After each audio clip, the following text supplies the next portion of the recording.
Op die D, die laatste D. Oh. Ik vind het lelijk. Ik vind het echt zo van echt bleh. Nou, ik heb het allemaal gehad en nou bleh. Dus al mijn gedachten na die noot eigenlijk.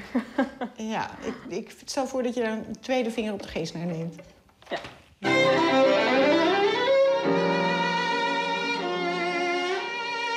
2, 3 en ta-dam.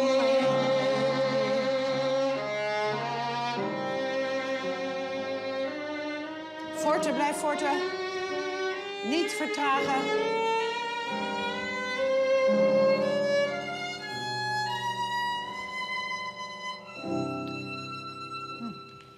Het is hier inderdaad niet echt warm. Stom, want die verwarming was kapot. Ja, ik ben nu al warm. Altijd. Oh, fijn. Dat wou ik nog vragen, ben ik vergeten. Heel onattent.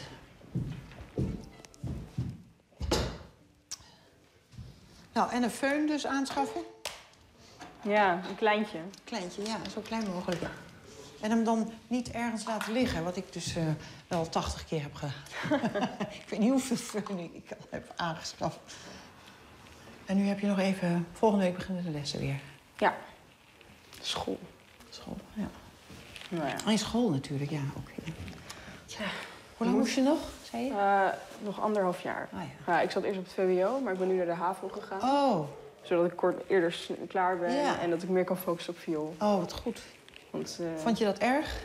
Heb je andere kinderen natuurlijk? Ja, maar ja, ik had sowieso niet zoveel met school. Dus ik probeerde zo min mogelijk te zijn. Oh. Ja, ja. Dank je.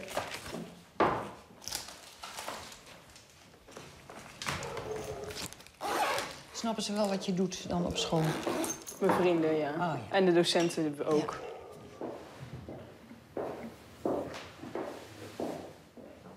Wat bij Vera heel leuk is dat ze zo gretig is. Dat ze echt dingen oppikt en het ook ontzettend snel begrijpt. Heel slim, heel fijn. Het is een puber, maar ik vind dat ze behoorlijk gelijkmatig is. Misschien is ze dat thuis niet. En dat zou dan ook weer heel erg normaal zijn. Maar ik was gewoon niet te hanteren. En ik denk ook dat ik behoorlijk humeurig was. Te pas en te onpas. Ja, gewoon omdat ik vaak dingen moest doen waar ik helemaal geen zin in had. Nou ja, dan kom je weer zo'n interviewer tegen en dan denk je, ja, het zal wel.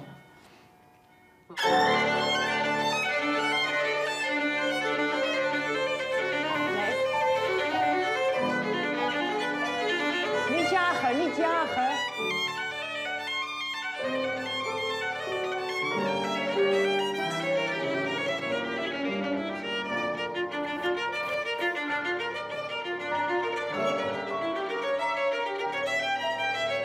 En nou kan je het afbouwen.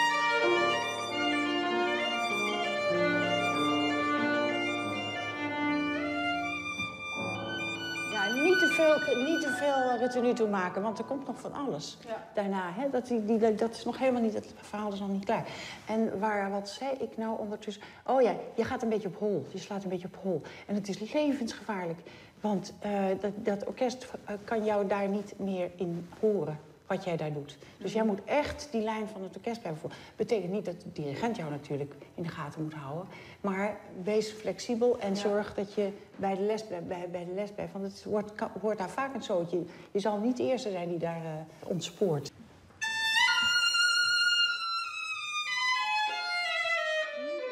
Wat ik in Vera zie, dat is wel een soort van een oermuzikaliteit. Laat ik het zo zeggen, ja. Ja, ze heeft gewoon dat al in zich. Je hoeft er weinig te zeggen. Maar een paar woorden en ze doet het. En ze doet het niet omdat ze het moet doen, maar omdat ze het zo inderdaad ook meteen voelt. Dat is misschien de chemie. Ja, en daar niet ineens fortissimo spelen. Want dat was net ook heel grappig. Oké. En dan tjam, padam, pam, pam, pada. Dat moet ook staan als een huis en ritmisch kloppen als een huis. En dat was niet helemaal het geval. En ik weet ook dat ik daar ook met Oorstrach eindeloos op Tiam, pata. Het is een 16. Het is geen... De eerste keer speelde je bijna een triool. Tiam, patam, pam, pam, patam. Nou, dan je haalt onmiddellijk de energie eruit als je dat zo speelt. Maar het moet ook niet tiam, patam, pam, pam. Dat hoor je ook heel vaak. Wat heel belangrijk is, tam, patam, pam, pam, patam. Ja. Tam, pam, patam. Tam, padam, padam, padam, padam.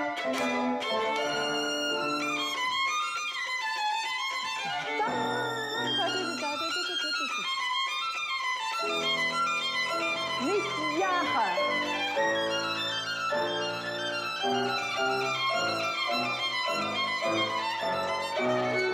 Ja, je verliest sterkte. Om de een of andere reden verlies je sterkte. En je gaat ook ineens anders staan. Je krimpt een beetje in elkaar, ik weet niet.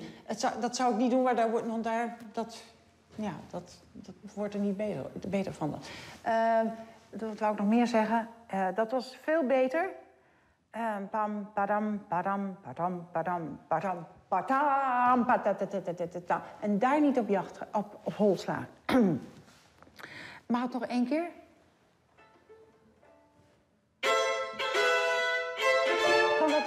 Kan dat eerste akkoord mooier? Ja, tuurlijk, met vibrato, ja. Enkele keer als zij dan speelt, dan heb ik bijna de neiging om het voor te doen. Maar dan, oh nee, dat gaat niet. Dat is heel gek, ja. Waarom gaat het niet? Omdat ik niet studeer. Nee, dat houdt op. Nee, het is hetzelfde met sporters. Ik hoorde het van de week op de radio ook.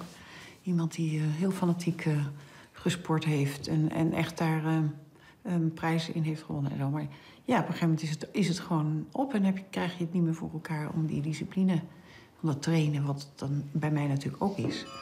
Elke dag het onderhoud en zo. En ik ben nu nog steeds bezig met afbouwen. Wat er meer dan 50 jaar geweest is.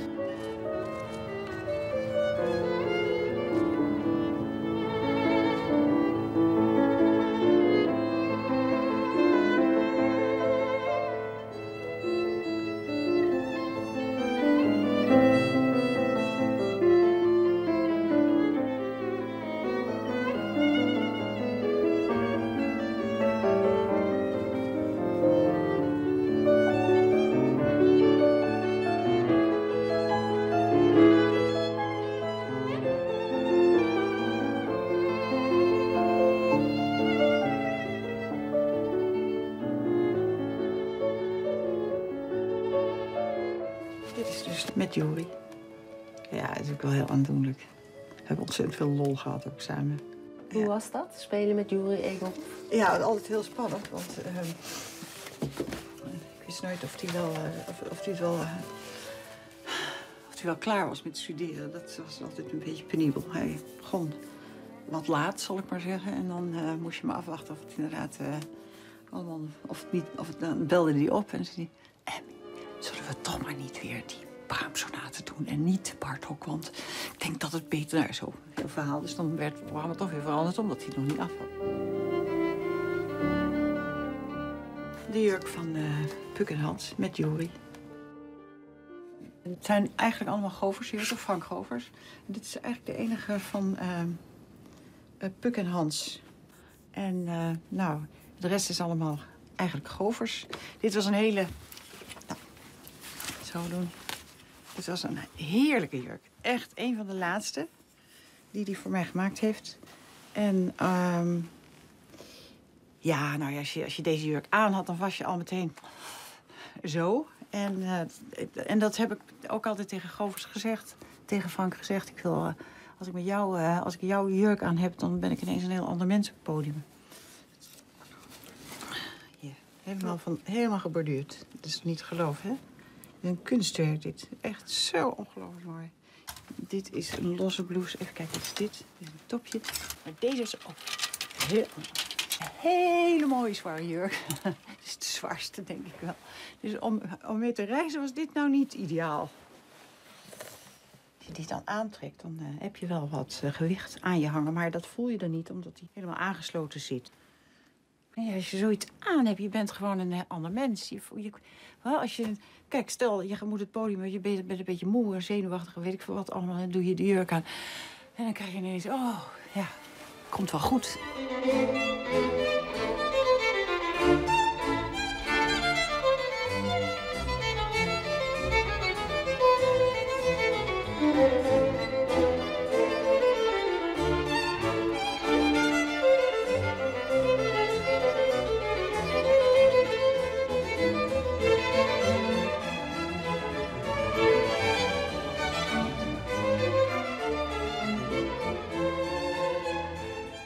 Het is toch fijn om naar iemand te kijken die er goed uitziet. Ik vond het een van de leuke facetten van het vak dat je inderdaad prachtige jurk aan mag trekken. Wanneer mag je nou van die prachtige jurk aantrekken? Je staat daar en iedereen bekijkt je van top tot teen. Het is gewoon zo. Dus moet het ook een beetje leuk zijn om naar te kijken. Ik kan wel denken, ja, ik speel prachtig veel, het zal mijn worst wezen. Maar dat is gewoon niet zo.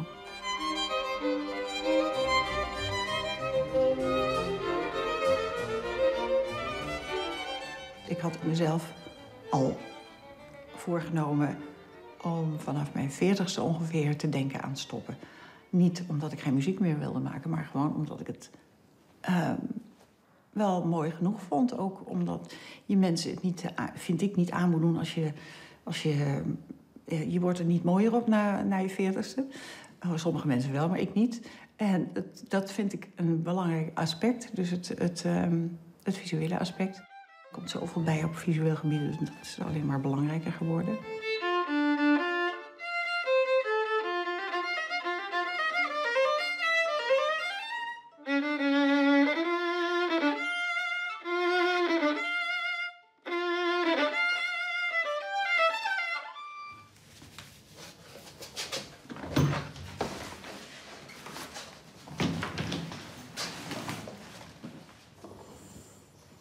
Mijn ouders die begrijpen mij zo goed en die steunen mij. En als ze dan ook nog eens luisteren naar hoe ik studeer, dat voelt gewoon goed. Want dan kan ik laten zien, kijk papa en mama, ik ben nu aan het studeren. En het heeft nut dat jullie mij helpen en steunen. Maar het geeft gewoon een goed gevoel dat iemand naar me luistert.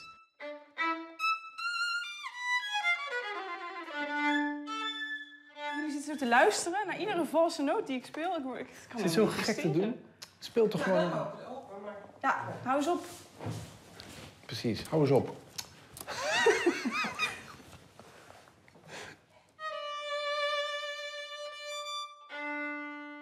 Vera die weet altijd haar eigen signatuur aan de muziek te geven. En dat vind ik wel een van de meest grote bezitten die je kan hebben als muzikus. En dat vind ik ook zo aantrekkelijk aan haar als ze muziek maakt. Ik kan haar herkennen. Ik heb zelf ook conservatorium gedaan natuurlijk, dus ik heb een beetje verstand van muziek ook. En Vera die kan mij nog steeds verrassen op de manier waarop ze dingen speelt.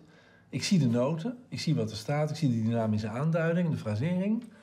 En toch doet zij dan net iets waarvan ik denk van nou, dat zou ik zo niet doen. Maar het klinkt geweldig.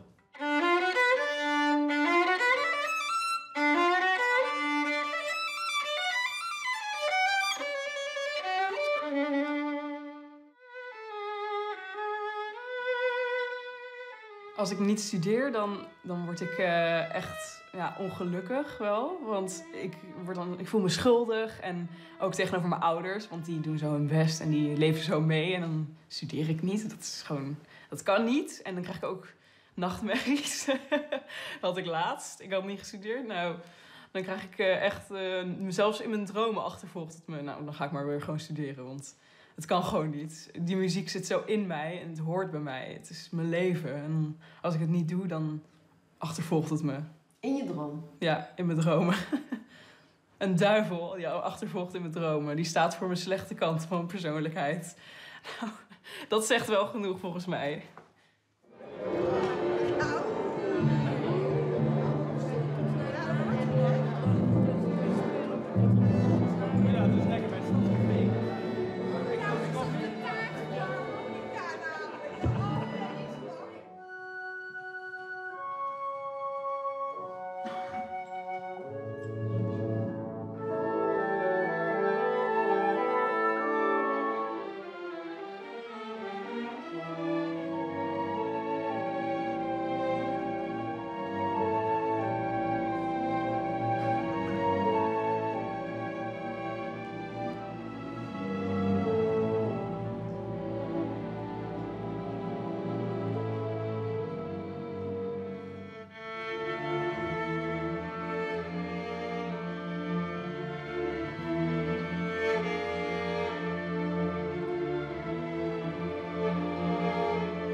Wij zijn ontzettend onder de indruk. Je hebt het met zoveel overgave gedaan, zo knap gedaan. Ontzettend bedankt voor deze tijd. Ik geef haar nog een applaus. Dat was klaar.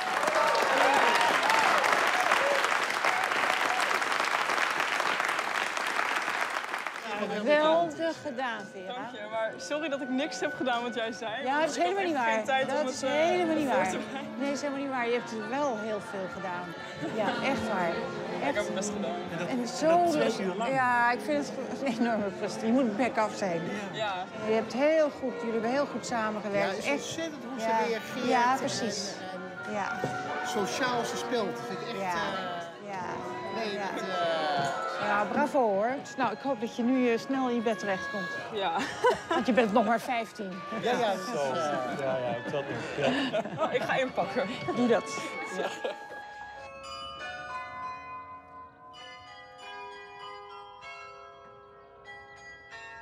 Hier zat je te studeren altijd. Ik zit hier aan het doen. Ja. Heel erg fijn. Voor de buren is het nu ook stil, hè? Ja, dat zeggen ze ook inderdaad. Ja. Hoor niks meer, niks. Dat klopt. Ja. Ja, die vinden dat heerlijk. Ja, komen dan van die vlagen er langs. Ik kan me ook wel voorstellen dat het heel bijzonder is, ja. Die vonden het heerlijk als je speelde, Als ik toch? speelde, ja. Ja, dat bedoel ik. Ja. Maar ja, om nou alleen voor de buren te blijven spelen, hè? Wordt toch wat bedenkelijk, in ieder geval. Hier ligt hij, toch? Oh ja. Ja. Dicht in zijn tas.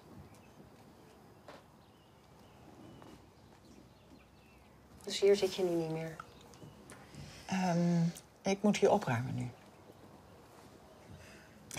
Het woord opruimen, ja, dat neem ik dagelijks veelvuldig in mijn mond. En als het hier opgeruimd is, wat ga je dan doen? Dan ga ik boven opruimen.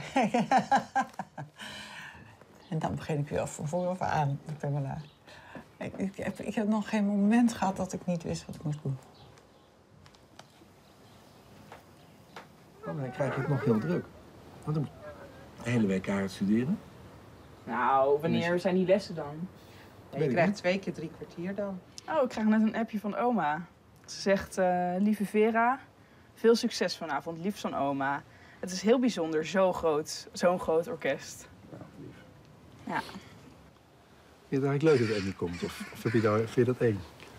Nee, ik vind het wel leuk. Vind je het leuk, ja? Ja, Jij hebt toch ook met haar dat stuk doorgenomen? ja maar ik ben niet bang van Emmy of zo. Nee. Nee, je hebt een fantastisch les gehad, dus... Ben je moe? Nee, toch? Nee, ik heb superveel geslapen, maar ja. Als ik zenuwachtig word, dan krijg ik 2 dingen. Dan word ik of heel moe, of dan krijg ik vluchtgedrag en moet ik enorm plassen. Ja. Gewoon alleen maar.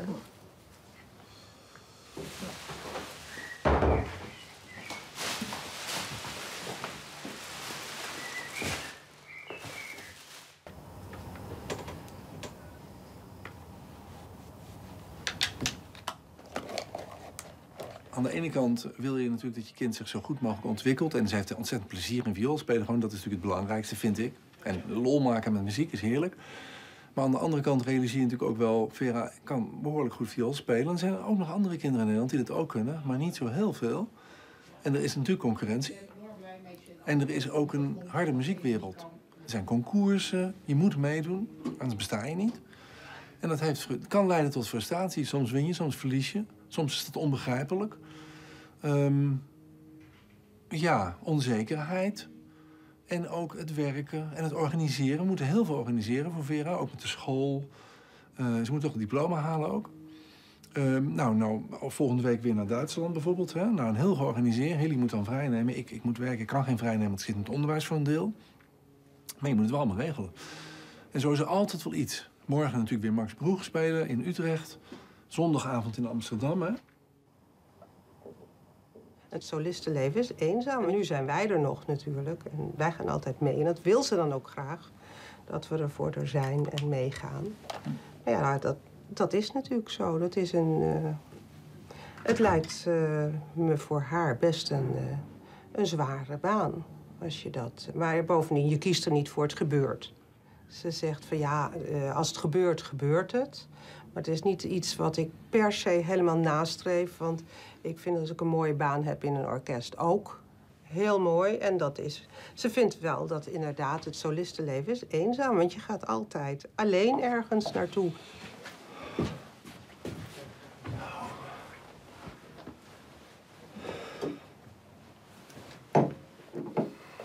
Zie ik er concertveeg uit? Ik vind van wel. Plaatje. Ja, ik kan niet lopen terwijl ik speel. Dat is...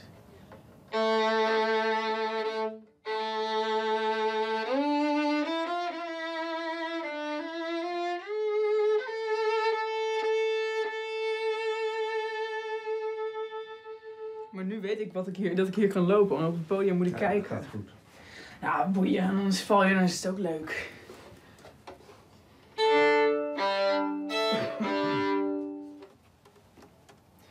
Waar staat het orkest eigenlijk op? 441 of... 440 denk ik. 440? Maar ik stem 442 altijd. Lekker hoog. Nee, te hoog. Nee, maar dat doe ik altijd. En bovendien, als er oorstel is, mag je wel een beetje te hoog zijn. Mm.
Hey! Oh, ben je al helemaal omgetoverd? Ja. Goed voor jou. Ja, zo snel mogelijk. Schitterend gespeeld. Dank je. Echt heel goed. Ja, het ging wel lekker. Ja? Dat hoor je eigenlijk niet te zeggen, maar... Natuurlijk mag je dat wel zeggen. Wat fijn, joh. Ik stond in de voorrepetitie te spelen en toen dacht ik echt van... Ja, dit is wel echt magie of zo. Dan komt er, overal als je in zo'n mooie zaal bent, dan komt er echt iets in los. Ja, het is een schitterende zaal. Het klinkt hartstikke goed. Ja. Ja, de orkest heeft ook uitstekend gespeeld. Ja. Ja, nou, dat ei heb je ook weer gelegd. Ja, nou morgen weer. Oh, morgen nog een keer, waar? Nee, morgen speel ik Broeg Vioolconcert met een amateurorkest. Dat is waar, ja. Maar dat is wel... Je bent een beetje op tournee. Ja, een soort van. Dus je zit in een soort van bubbel. Ja. Toch? Ik heb een vibe. Een vibe.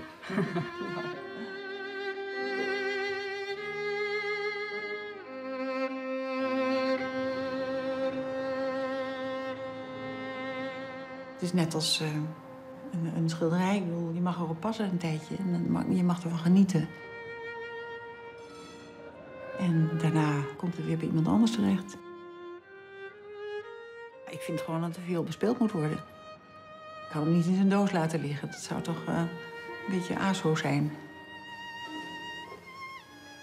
En bovendien, ik vind het natuurlijk fantastisch als iemand anders uit kan halen wat erin zit.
We vielen in uw taal.